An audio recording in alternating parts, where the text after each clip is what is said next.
Polda Jawa Barat kembali melakukan pemeriksaan secara mendadak kepada Peggy Setiawan siang ini. Undangan yang diterima kuasa hukum pun diterima melalui pesan singkat di aplikasi WhatsApp. Kuasa hukum curiga adanya pemeriksaan tambahan yang dilakukan secara mendadak hingga memutus ke Bandung sesaat setelah menerima pesan tersebut.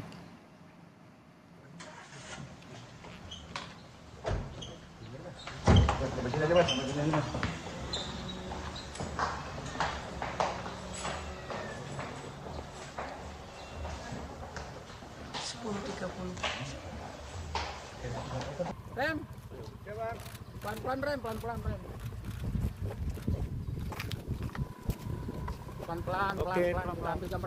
Mantan Menko Polhukam Mahfud MD menilai penyidik tidak profesional dalam menangani kasus pembunuhan Vina dan Eki di Cirebon 8 tahun lalu.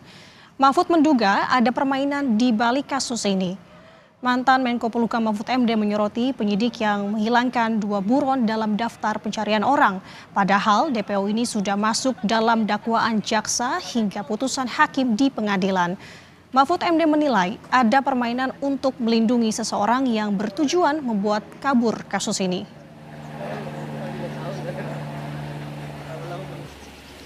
Ada permainan untuk melindungi seseorang atau mendapat bayaran dari seseorang untuk mengaburkan kasus, itu sudah sebenarnya sebuah permainan yang jahat.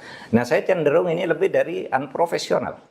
Ya, ada permainan. Yang 2 orang yang buron ini kok sekarang dibilang dulu salah sebut. Mana ada orang sudah nyelidiki lama kok salah sebut ketika sebegitu profesional harusnya tiba-tiba alasannya gitu, salah sebut. Salah sebut. Sehingga lalu dianggap tidak ada tuh, hanya satu, hanya Peggy itu pun diragukan. Ini tingkat polisinya nih tidak benar. Bukan soal ini kejahatan. Sementara itu, Saudara Menteri Hukum dan HAM Yasona Lauli menyebutkan polisi harus membongkar tuntas sehingga tidak ada lagi kecurigaan muncul di masyarakat. Yasona sebut harusnya setelah viral membuka jalan untuk pemeriksaan kembali. Yasona berharap asumsi liar yang ada di masyarakat tidak terus bermunculan.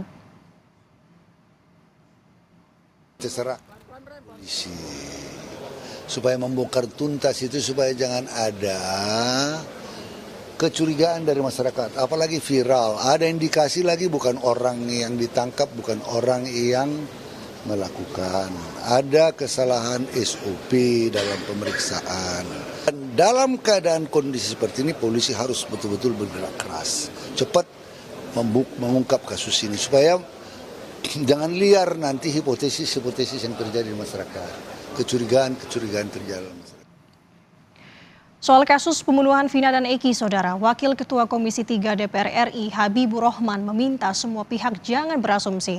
Habibur Rahman bilang saat ini sudah ada putusan hukum yang berkekuatan tetap. Namun jika ada novum baru, silakan untuk mengajukan PK. Ya, toh memang ada perkembangan, ada bukti-bukti baru, kan ada namanya peninjauan kembali. Silahkan saja ditempuh. Selama ini, sejauh ini kan sudah ada putusan-putusan yang berkekuatan hukum. Kalau itu belum dirubah, belum ada novum juga yang diajukan untuk merubahnya, maka itulah yang harus kita pedomani. Jangan ya, persoalan hukum itu kita sikapi dengan asumsi.